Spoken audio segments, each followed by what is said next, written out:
Thank you, Honourable Speaker. Honourable Speaker, I thank the Honourable Minister for his statement.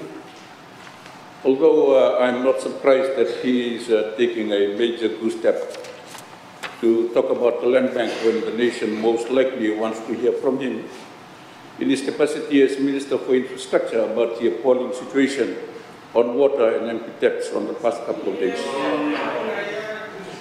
Mr. Speaker, may I add that access to clean drinking water is a constitutional right, like any other right.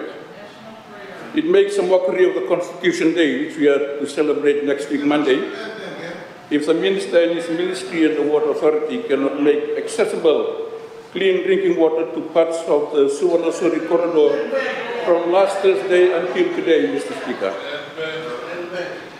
Now, Mr. Speaker, since everyone is talking about land bank, let me talk about land bank. Oh, you didn't. Mr. Speaker, the last time the government side spoke on the land bank was when Mr. Ashnil Sudhakar was the Minister for Lands. Mr. Sudhakar took the opportunity to laud the land bank successes just in March of this year. Stop beeping, Honourable Minister.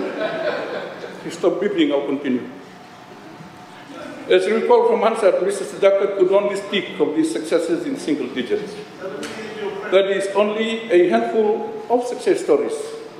Since then, as we all know, Mr. Sudhakar has made many revealing updates outside of Parliament, including how the proxy Deputy Prime Minister directs how interjections from the government should be made to the opposition side.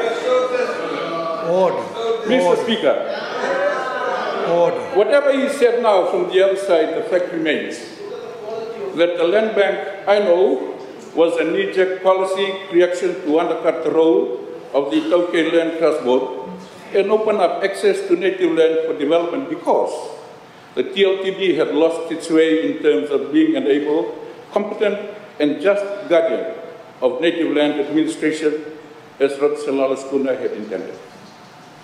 Now, what would Rod Skuna be thinking of these initiatives today as Fiji approaches its 50th year of independence? Now, these, Mr. Speaker, are points to consider. Mr. Speaker, many of us in this august house possess native land owning community, rights.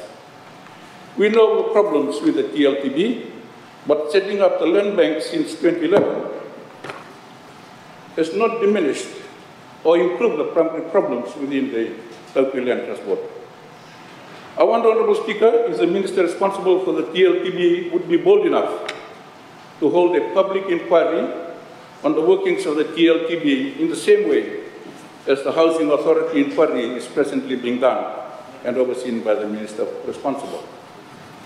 Because as Minister Sudhakar took great pains to explain in March, Matangali consent by 60% of the land-owning unit is integral before any land can be deposited in the land bank, but for 99-year term of lease, most of them say no. Mr. Speaker, it is high time that the Minister responsible tables a motion to institute a public inquiry into the workings of the TLTB so that we do not have duplication of effort and resources between the body and the land bank unit.